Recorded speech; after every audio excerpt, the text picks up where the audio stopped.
Excellent. Donc, je crois que tout le monde est connecté. Donc, bienvenue encore à ce webinaire sur le secteur des énergies renouvelables au Chili et ses occasions d'affaires organisé par Export Québec.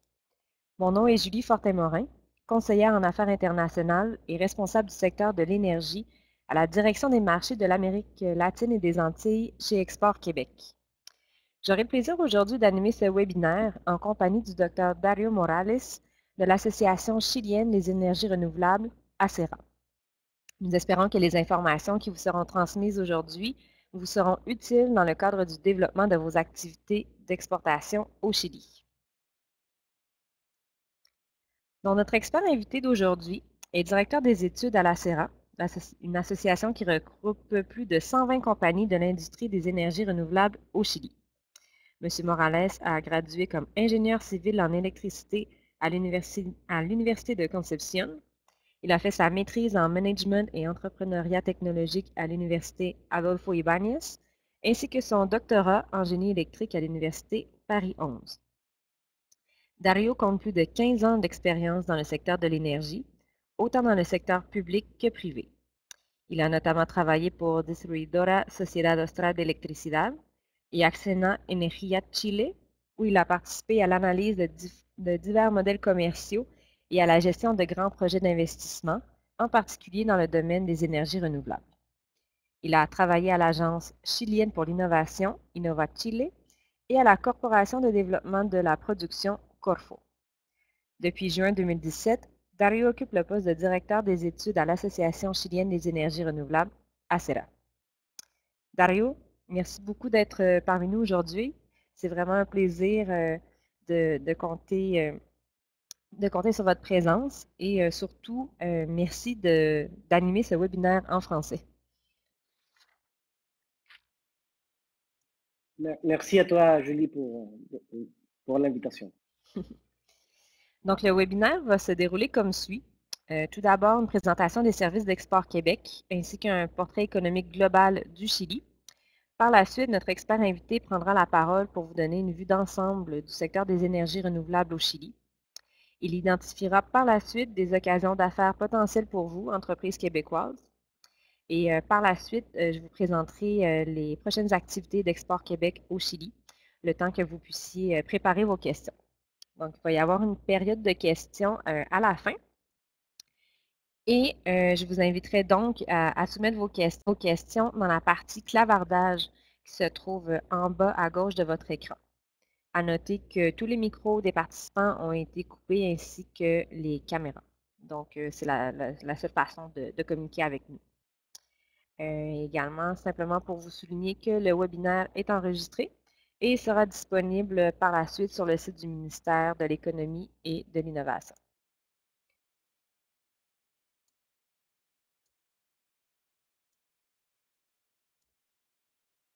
Donc, pour ceux et celles qui ne connaissent pas Export Québec, nous relevons du ministère de l'Économie et de l'Innovation qui regroupe différentes ressources vouées à l'exportation.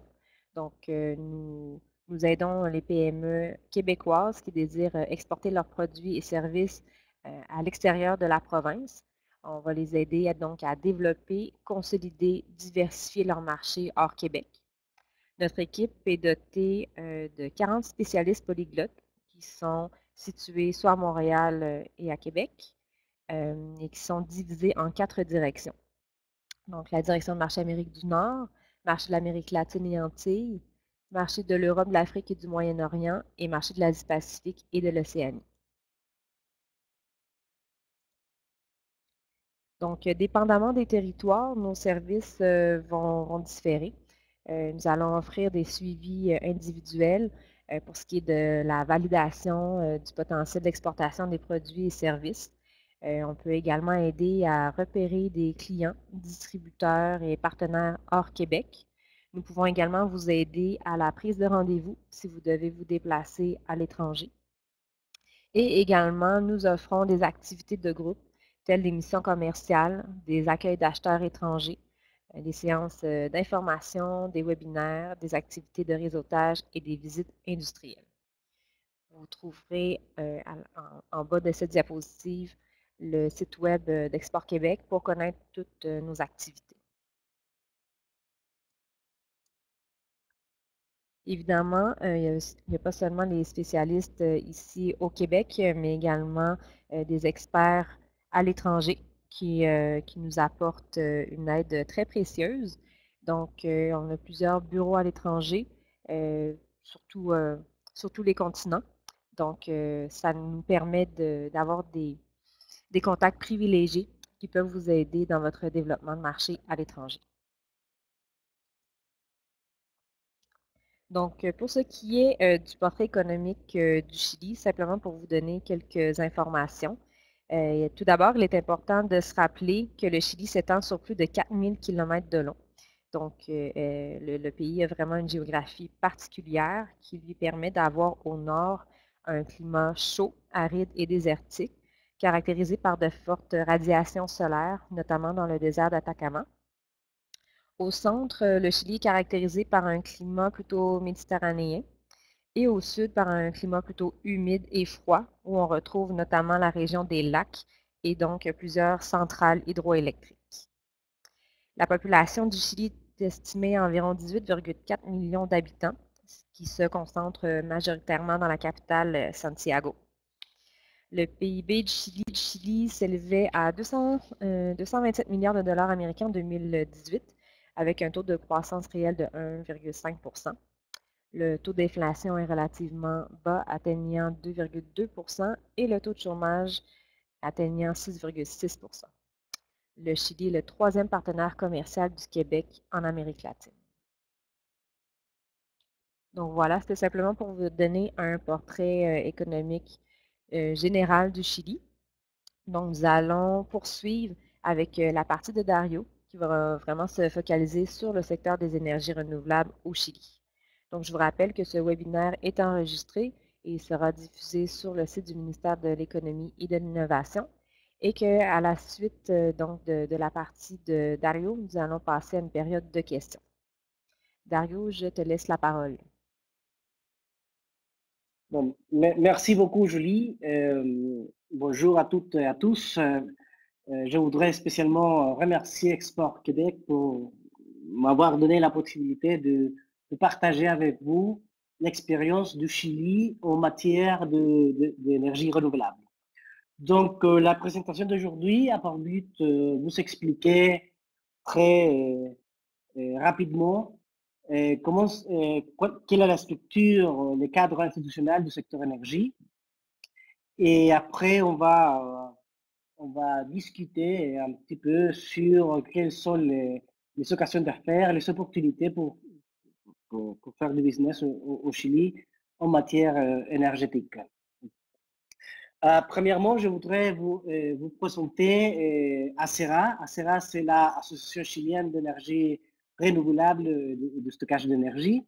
C'est une institution qui a été créée en 2003 et sa mission, c'est la promotion d'une stratégie nationale de telle façon que le Chili puisse avoir un mix énergétique 100% renouvelable. Nous avons à peu près plus de 120 associés et, et ces associés ils sont présents dans toute la chaîne de valeur des énergies renouvelables. Nous avons des associés qui développent des projets, nous avons des associés qui opèrent, font l'opération de centrales de génération d'énergie électrique, la commercialisation de l'énergie, des services légaux, environnementaux, ingénierie, des fournisseurs et fabricants d'équipements nationaux et étrangers. Et aussi, il y a un groupe d'investisseurs et de compagnies d'assurance qui veulent participer et participent de toutes les activités de notre association.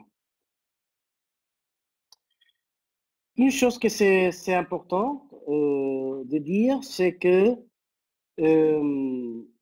l'année 2018, le Chili a été classé dans la première place selon le ranking Climascope de Bloomberg,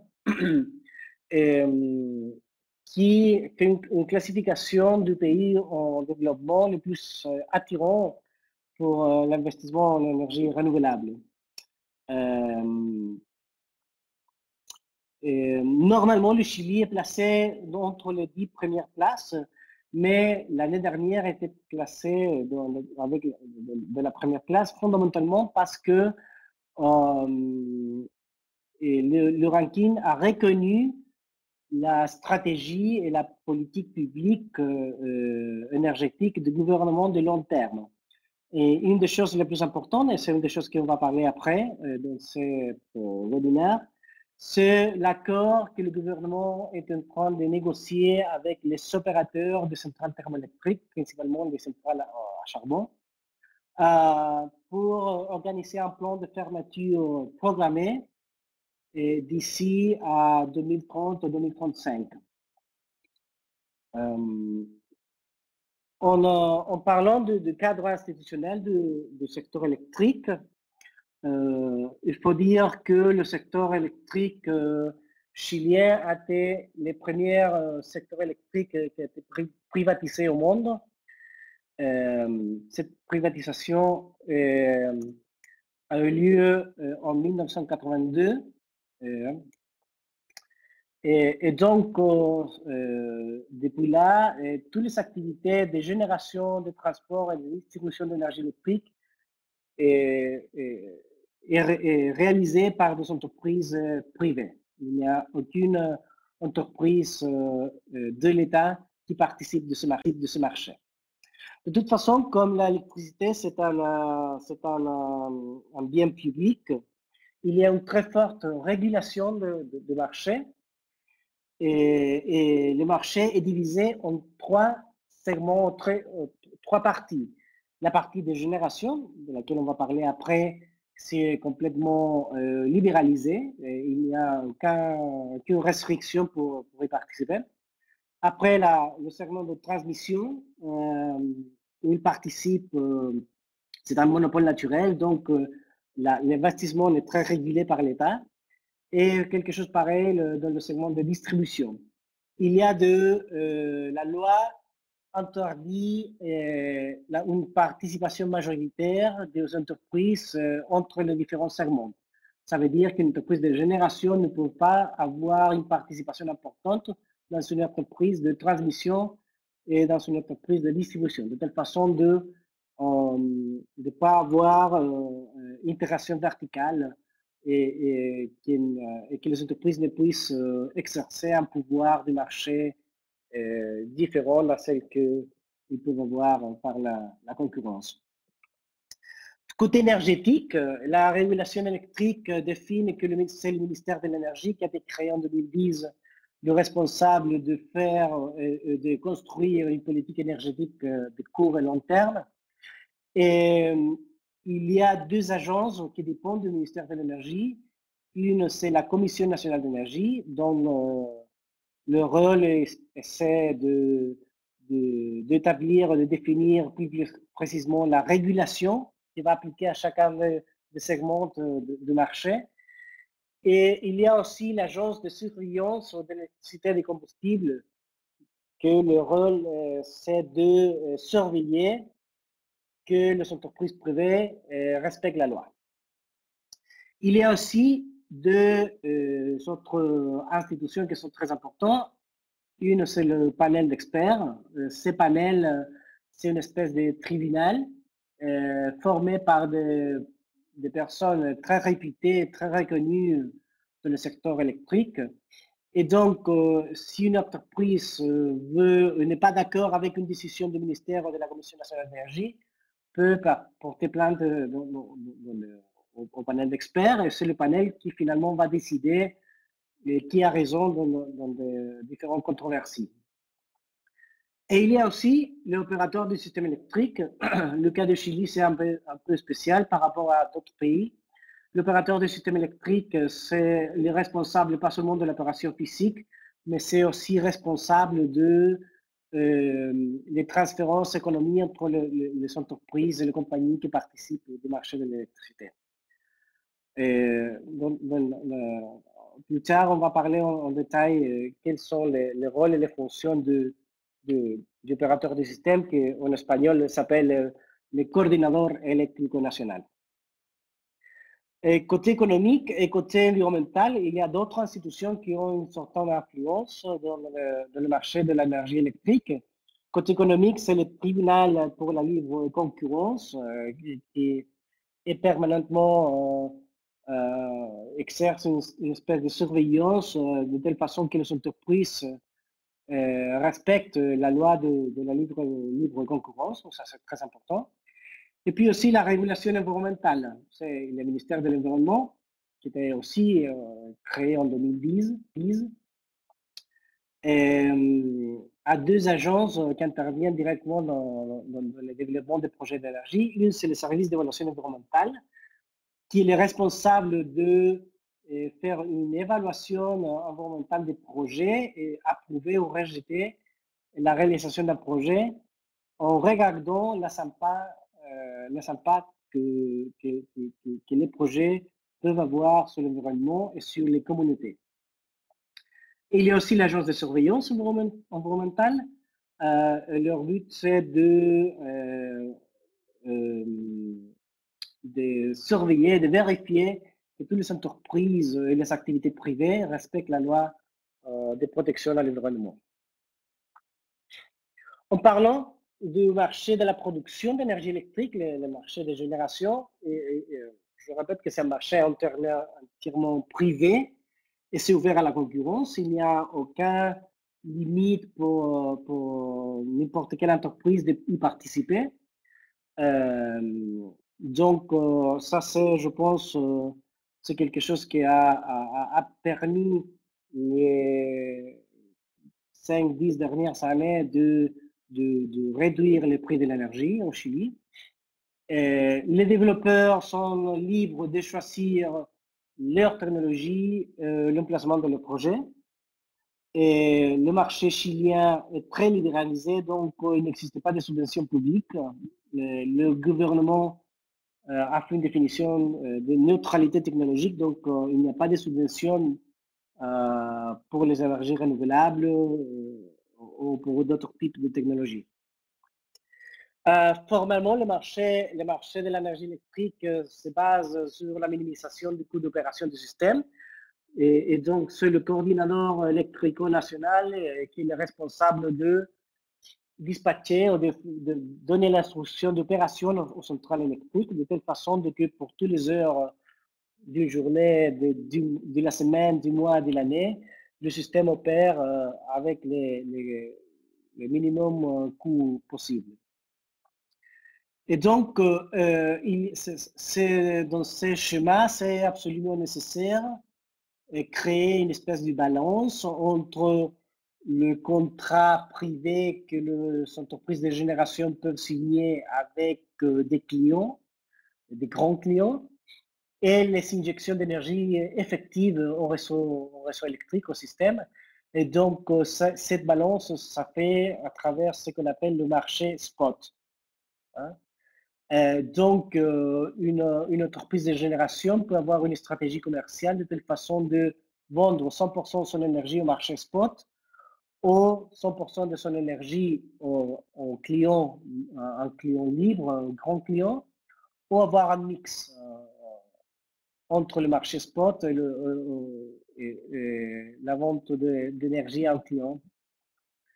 Ces différentes stratégies commerciales font une exposition au risque différente et chaque entreprise doit décider quelle veut être son exposition au risque. Surtout parce que le marché spot, c'est un marché très volatile. Hein. Après, il y a le segment du réseau de transport. Comme je l'avais déjà dit, c'est un monopole naturel. Il y a la loi électrique chilienne donne libre accès à tout le monde au réseau de transport, de telle façon que s'il y a quelqu'un qui a un projet de génération et il y a besoin de se brancher, connecter au système de transport, ils peuvent le faire. Il doit suivre certaines procédures et l'opérateur du système est le responsable d'assurer l'opération économique et l'opération fiable du système de transport. Comme c'est un monopole naturel, la rentabilité des entreprises de transport c'est fixée par la loi. Et donc, c'est la Commission nationale d'énergie qui, tous les années, il définit et décide un plan national d'investissement en infrastructures de transport d'énergie électrique. Et après,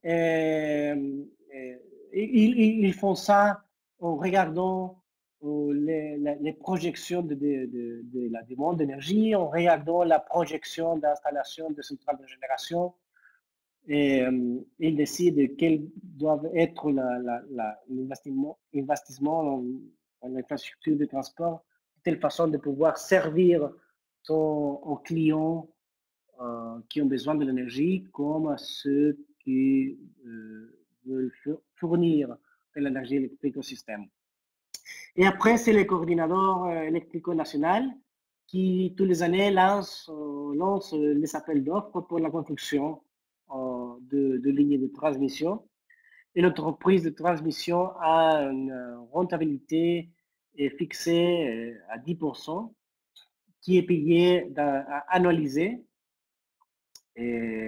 par tous les clients libres et régulés qui sont connectés au réseau électrique. Et après, il y a le troisième segment de marché, qui est le segment de réseau de distribution. C'est aussi un monopole naturel.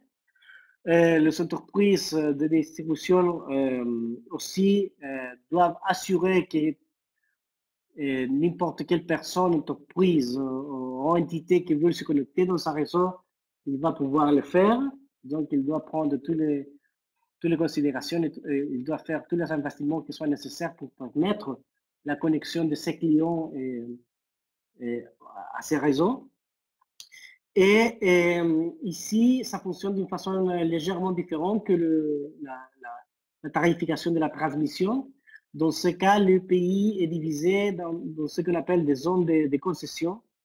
Et il n'y a qu'une seule entreprise de distribution qui peut distribuer de l'énergie électrique dans une zone de concession donnée. Et tous les 4 ans, la Commission nationale d'énergie fait des études pour fixer les tarifs pour les clients de l'entreprise de distribution, on l'appelle des clients régulés. Et donc, la tarif d'un client régulé consiste dans une partie qui représente à peu près les 60%, 70% de l'énergie, de telle façon qu'un client commercial ou industriel doit payer pour l'énergie qu'il consomme. Donc, cette énergie est achetée en grand volume par les distributeurs en faisant des appels d'offres régulés par l'autorité. Et après, il y a environ 15-20% qui est relié aux charges de transmission. J'avais dit tout à l'heure que la transmission est payée par les clients, donc il y a une charge de transmission de la tarif final du client.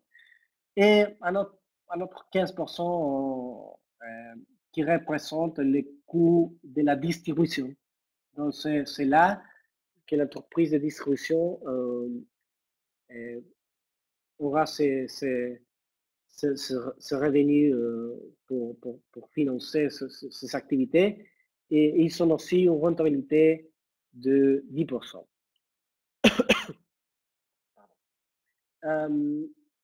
L'année dernière, ça fait les deux dernières années, il y a eu une modification importante de la régulation de la transmission. Et cette année, le ministère de l'Énergie est en train de préparer une modification importante de la régulation du segment de distribution, parce qu'aujourd'hui, comme vous avez pu vous rendre compte, la distribution d'énergie électrique au Chili, l'entreprise, il fait la commercialisation de l'énergie et fait l'investissement dans l'infrastructure. Et un des changements que l'autorité veut faire, c'est de séparer les activités de commercialisation de l'énergie avec l'activité d'investir dans les réseaux. Alors, quel est l'état actuel du secteur électrique chilien? Euh, Comme Julie avait dit tout à l'heure, le Chili, c'est un long pays, l'Amérique du Sud, du nord vers, de l'extrême nord vers l'extrême sud. C'est un pays qui a 4500 km de long.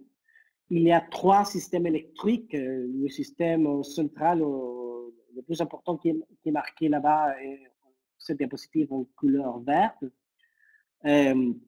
Comme vous pouvez voir, représente une quantité importante de la population du Chili, a une puissance installée d'environ 23 000 mégawatts, un pourcentage important de charbon, 21%, et 14% de gaz naturel, et plus de 30% pour génération hydroélectrique, tant de fils d'eau comme à réservoir.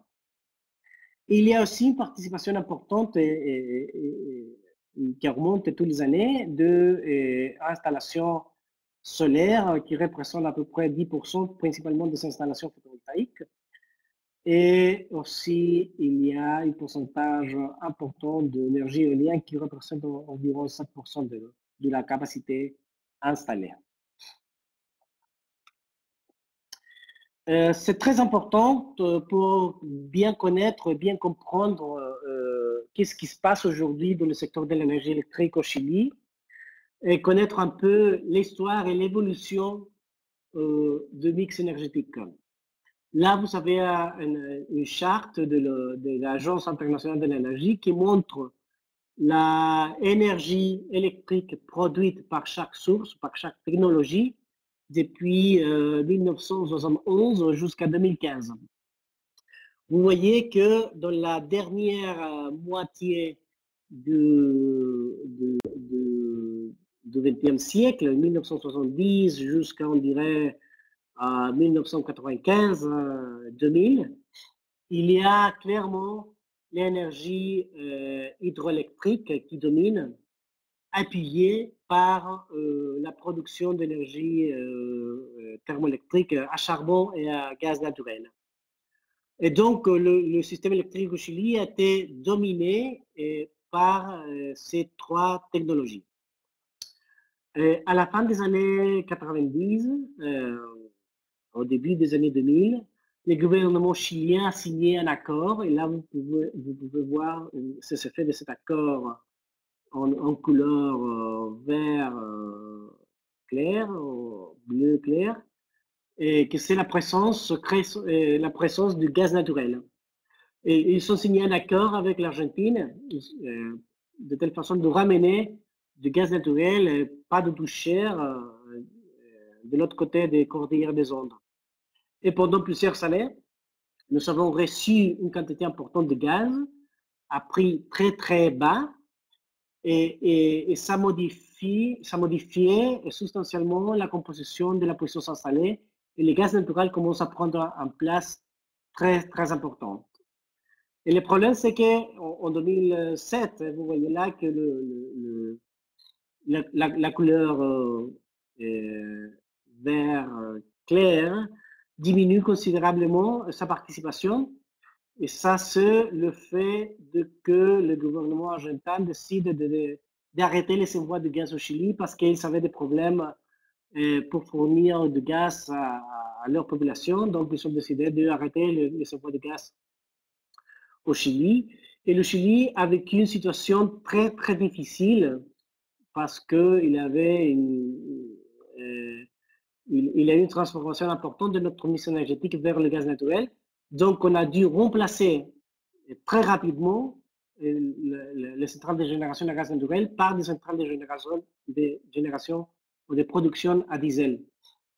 Et ça montre de la diapositive suivante, dans cette diapositive, en couleur vert, vous pouvez voir le fait que cette diminution du gaz naturel et l'augmentation de la contribution du diesel a eu sur le prix de l'énergie. Et depuis 2006-2007, le Chili s'est transformé dans un des pays avec le prix de l'électricité le plus cher du monde. Et pour le Chili, un pays donc l'activité principale, c'est la production de cuivre, c'est très sensible au coût de production. Ça a eu comme conséquence que le Chili, l'économie chilienne a perdu une compétitivité et les exportations chiliennes ont perdu beaucoup de compétitivité au niveau mondial. Et comme ça, vous pouvez voir dans cette diapositive, malheureusement c'est en espagnol, mais vous pouvez voir l'évolution du changement régulatoire et de la régulation, de telle façon de faire face à ce phénomène compliqué de ne pas avoir suffisamment d'énergie pour fournir les besoins de nos consommateurs. Il y a eu quelques modifications de la régulation pour permettre l'installation de générations décentralisées, distribuées, qui peuvent se connecter au niveau des réseaux de distribution. Le gouvernement lance en 2008 la loi 2257 qui établit une condition spéciale pour ce qu'on appelle au Chili les énergies renouvelables non conventionnelles, qui finalement sont toutes les énergies renouvelables, inclut la génération hydroélectrique avec une puissance installée inférieure à 20 MW. Donc, tous les hydroélectriques, au fil d'eau sont considérés, d'une puissance installée inférieure de 20 MW, sont considérés comme des énergies renouvelables non conventionnelles. Et ils font partie de cette catégorie aussi la centrale de production solaire, éolienne, la biomasse, la géothermie et les énergies marines. Donc, le gouvernement a décidé en 2008 d'établir une espèce de but, d'objectif pour la pénétration d'énergie renouvelable non conventionnelle, et que finalement, aujourd'hui, cet objectif est autour de 20%. Dans cette diapositive, vous voyez, vous avez une autre vision de l'évolution de la puissance installée. Ce n'est pas la génération électrique, mais sinon c'est la puissance installée. Et vous voyez que malgré le fait que la puissance hydroélectrique a eu une très légère augmentation, les centrales à charbon, celles qui ont aujourd'hui, celles qui prennent une partie importante de la responsabilité de la production d'énergie électrique au Chili. Si bien la puissance installée en centrale hydroélectrique est très importante, le problème avec ça, c'est que dans un contexte de changement climatique, le Chili, chaque année, a plus en plus de problèmes pour avoir de l'eau suffisante pour la production d'énergie hydroélectrique. Donc, c'est là où les centrales thermoélectriques prennent un rôle important. Notre objectif comme association, c'est que la partie verte de cette charte qui représente la participation d'énergie renouvelable non conventionnelle soit de plus en plus importante. Et notre objectif est que d'ici peut-être 2040 ou 2045, on arrive à remplacer la participation de centrales à charbon par des centrales d'énergie renouvelable et non conventionnelle. C'est pour ça que nous sommes très intéressés par voir quel va être finalement l'accord qui va attendre le gouvernement chilien avec les entreprises qui aujourd'hui opèrent ont des centrales à charbon au Chili. Il faut tenir compte qu'on estime qu'à 2035, presque la moitié de la puissance installée à charbon va attendre plus de 40 ans d'utilisation. Donc, Donc, pour nous, ça sera le moment où il faut commencer à fermer et à retirer la production de centrales thermoélectriques à charbon principalement. Ça, c'est des informations de presse, c'est en espagnol, mais montre à peu près le rôle que commencent à jouer les énergies renouvelables au Chili. Dans ces chartes, vous voyez l'évolution depuis 2007 jusqu'à 2019 de la construction de différentes technologies d'énergie renouvelable non conventionnelle. Depuis 2014, la contribution de la puissance photovoltaïque a été très importante et aussi l'énergie éolienne a suivi, a fait une contribution importante. Là, vous voyez 2018 avec 5000 MW de puissance installée. Il faut se rappeler que la puissance totale du système chilien est autour de 23 000 MW, donc représente à peu près 20% de la puissance installée. Et le numéro, le chiffre qui est là pour 2019, c'est jusqu'à mars 2019. Ça veut dire que pendant les mois de janvier, février et mars de 2019, nous avons installé 400 MW additionnels de puissance renouvelable. Et selon nos estimations, c'est qu'à la fin de 2019, on aura à peu près 6000 MW de puissance renouvelable installés. En termes de la production d'énergie, les énergies renouvelables non conventionnelles atteignent 18% du mix de la production électrique, que c'est tout à fait, c'est presque le 20% que le gouvernement avait pour but pour attendre en 2025. Donc, on va attendre le but de participation renouvelable non conventionnelle presque 5 ans avant de ce que tout le monde espérait. Ce sont des bonnes nouvelles parce que finalement, on s'est rendu compte que les énergies renouvelables au Chili sont des énergies très, très compétitives. Aujourd'hui, permet d'offrir aux clients des prix de l'énergie qui sont très bas et surtout sont très bas en comparaison avec leurs compétiteurs à charbon et à gaz naturel. Et ils sont de l'avantage que sont une production d'énergie électrique sans émission de gaz de effet de serre. Ce qui est intéressant pour notre pays, et c'est quelque chose que Julie a dit au début de cette présentation, c'est que les énergies renouvelables sont présentes tout au long du territoire, tout au long du pays, parce que la diversité climatique du Chili est très importante. Vers le nord du pays, nous avons le désert le plus aride du monde.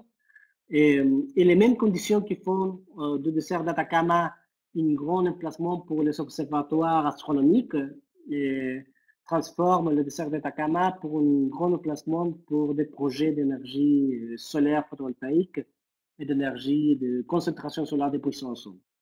Cette année, à la fin de cette année, va commencer ces opérations, la première centrale de concentration solaire de puissance de l'Amérique latine en technologie de tour.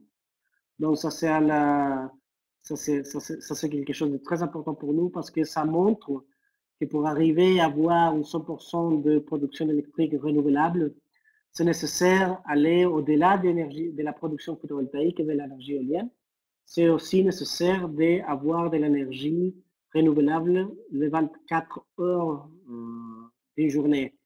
Et donc, la biomasse, la géothermie, la concentration solaire de puissance et aussi les systèmes de stockage d'énergie doivent jouer un rôle très important dans la transition énergétique du Chili.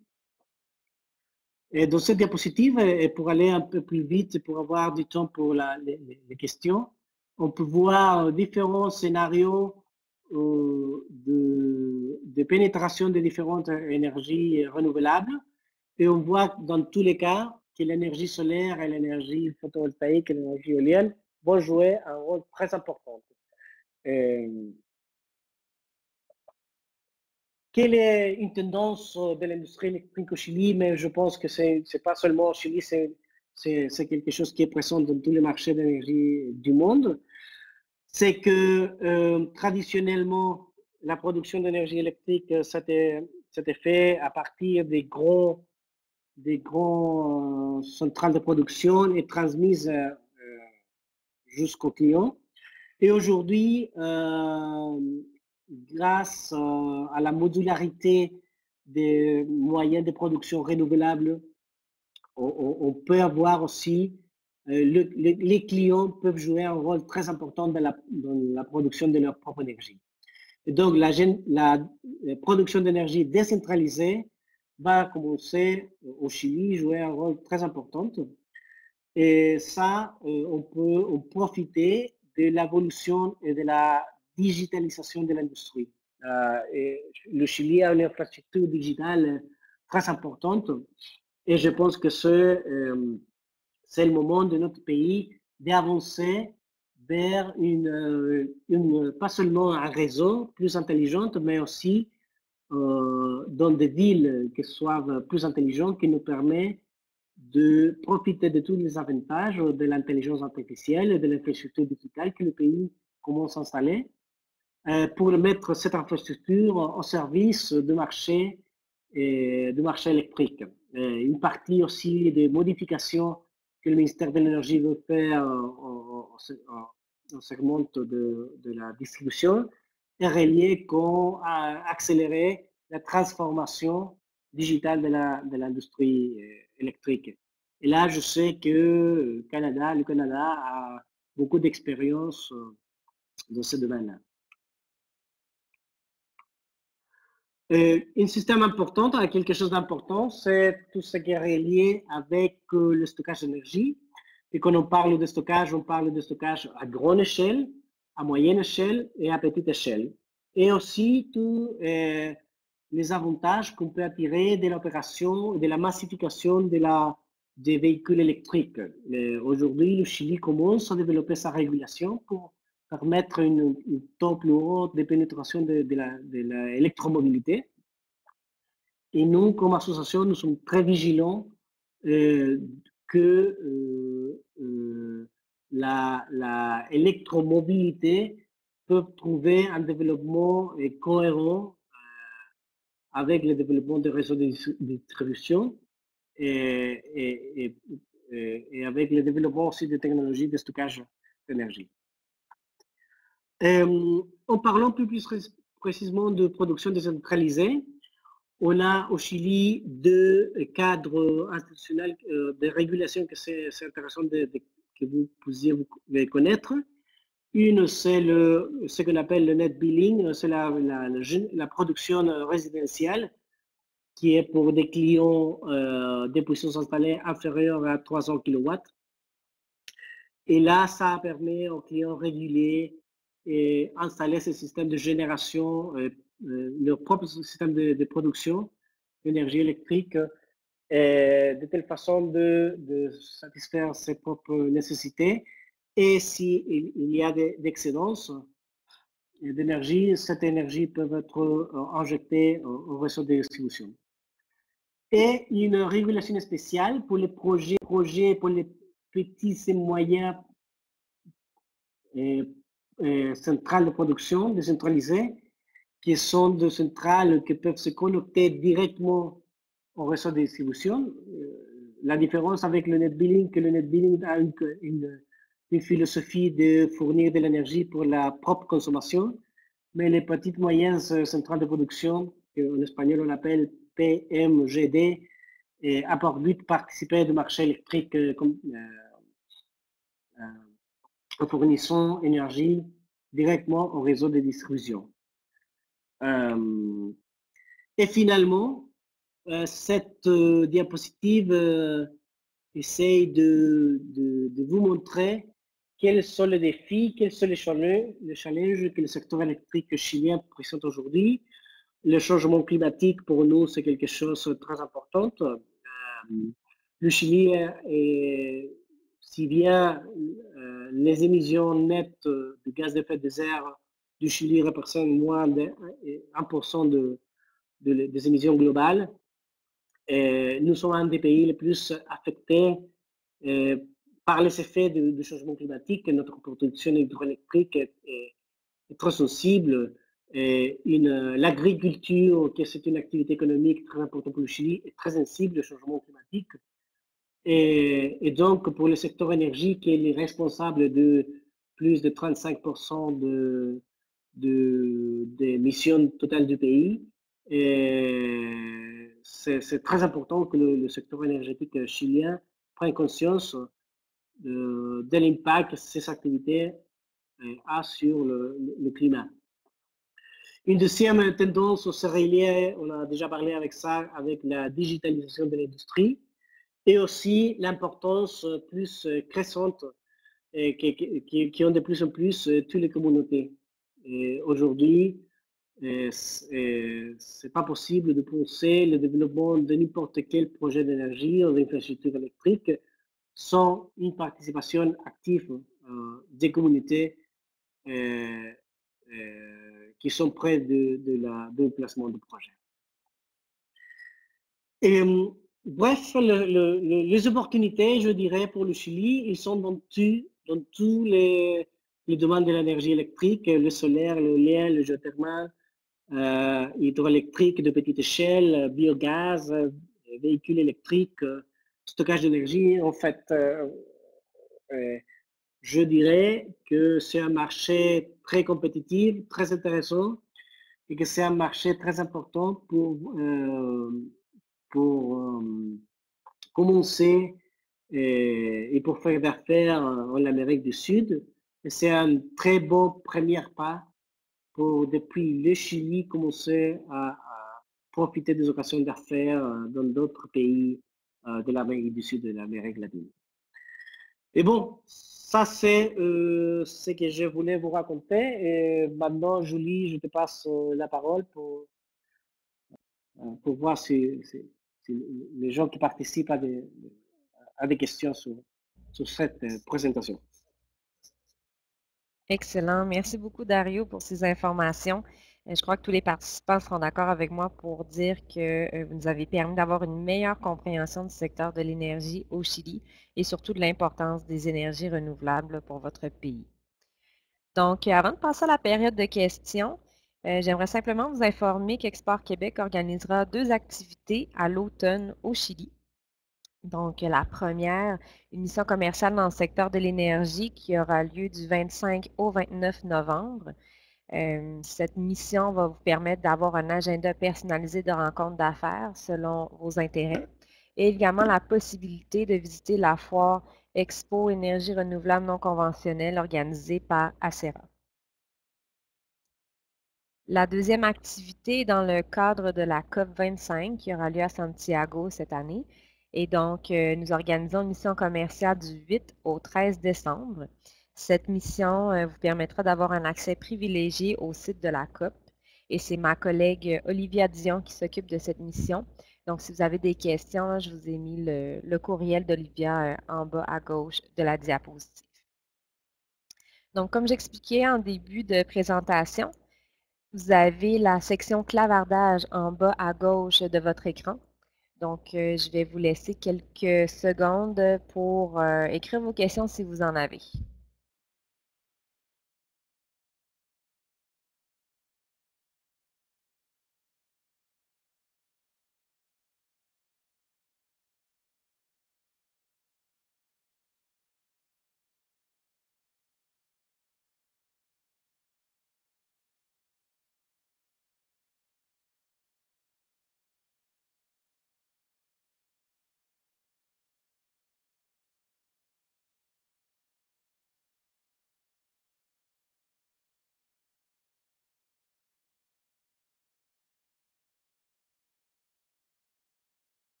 Défi des opérateurs des parcs éoliens et solaires au Chili.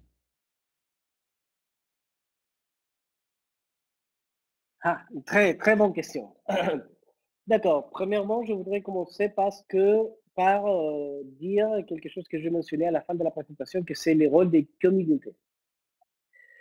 Aujourd'hui, il y a une grande partie de fermes éoliennes qui sont installées au nord du pays, dans une région qui n'est pas très habitée, dans le désert d'Atacama, près de la côte. Il y a des vents de très bonne qualité.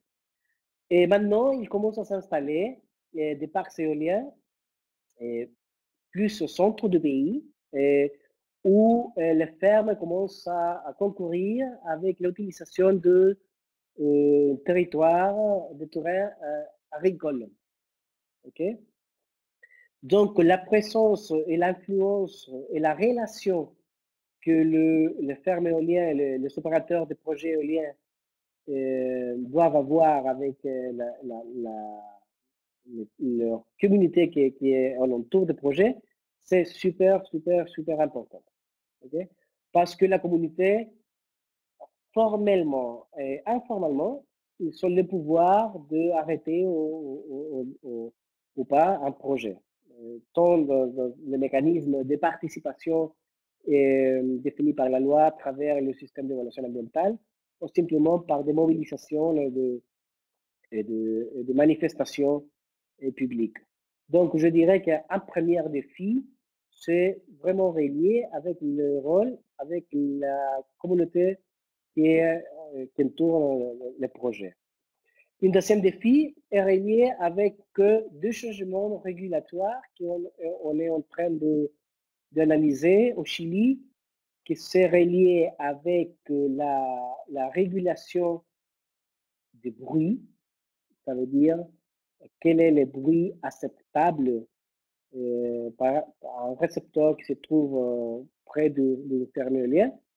Et l'autre, c'est relié avec les études que le gouvernement est en train de faire pour améliorer la structure sismique des installations de projets d'énergie. Vous savez que le Chili, c'est un pays avec une taux très haute de tremblements de terre. Donc, maintenant que les turbines éoliennes commencent à travailler avec des hauteurs les plus et plus grandes, la régulation sismique, ça va devenir très, très importante.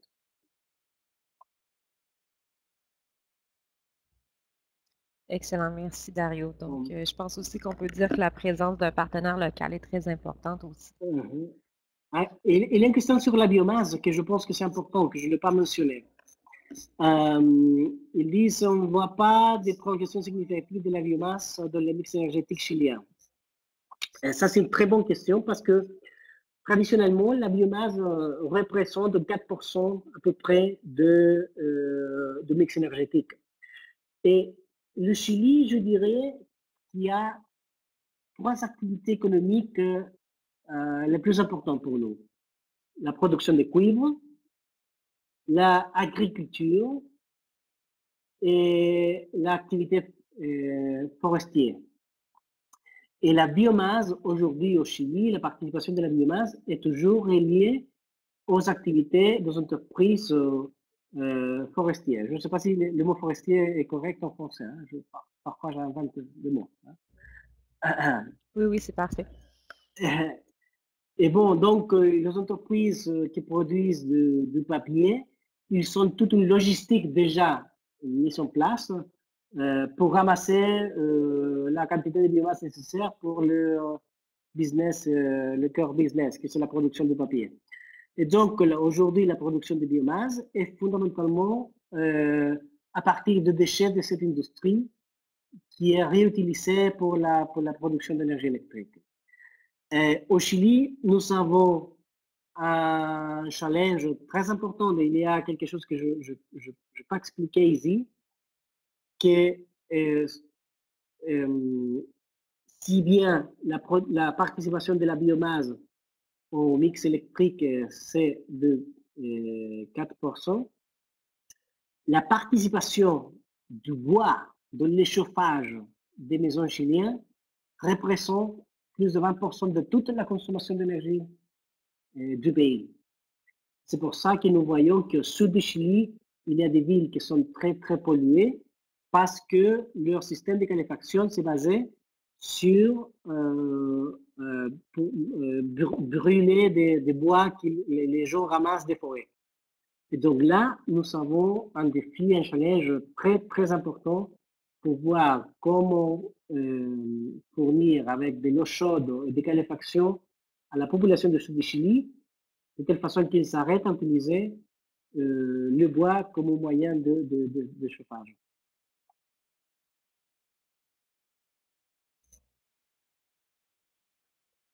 Excellent, merci Dario. Il y avait une question également concernant le marché thermique industriel. Donc, comment se situe le niveau d'approvisionnement en gaz naturel et quelles sont les perspectives d'inflation du coût dans les prochaines années? OK. Le marché du gaz. Euh, Aujourd'hui, depuis une dizaine d'années, on a commencé à nouveau à recevoir des envois de gaz naturel depuis l'Argentine. Donc, on a pris la leçon hein, et on a fait des accords. On ne reliait pas trop dans les envois de gaz de l'Argentine, mais nous avons une certaine quantité de gaz disponible. Et nous avons aussi deux terminal de gasification au nord de Chili et on a ramène de gaz de toutes les parties du monde, principalement de l'Asie.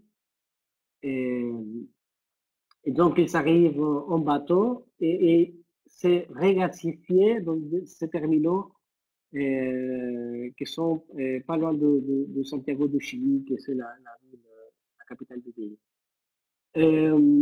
Et à partir de là, cette gaz, on l'utilise une partie pour la production d'énergie électrique et après pour toutes les activités industrielles. Je dirais qu'aujourd'hui, cette année, le gouvernement chilien commence à préparer, je pense qu'ils sont déjà envoyés au Congrès de la République, au Parlement, à l'Assemblée nationale, un projet un projet de loi pour appuyer l'efficience énergétique. Je pense que là, toutes les industries qui aujourd'hui ont une consommation d'énergie thermique, qui aujourd'hui ne font pas beaucoup attention à la façon comment ils consomment leur énergie, vont devoir commencer à implémenter des stratégies d'efficience énergétique. Et je pense que là, il y a aussi une opportunité, une occasion d'affaires très intéressante parce que l'efficience énergétique, c'était quelque chose plutôt oublié dans la culture chilienne. Et je pense que c'est absolument nécessaire commencer à travailler dans les stratégies d'efficience énergétique pour les activités industrielles. Il faut rappeler que les activités industrielles du Chili sont reliées avec la mine de cuivre,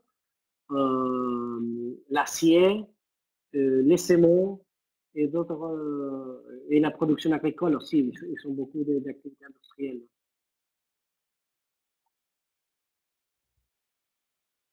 Excellent, merci Dario. Il est présentement 11 heures, donc on va mettre fin au webinaire. Pour les questions qui nous ont été envoyées et à laquelle on n'a pas pu répondre, on va faire le suivi par courriel avec vous. Si vous avez d'autres questions, vous pouvez m'envoyer un courriel au julie.fortin-morin@economie.gouv.qc.ca et également Dario est disponible pour répondre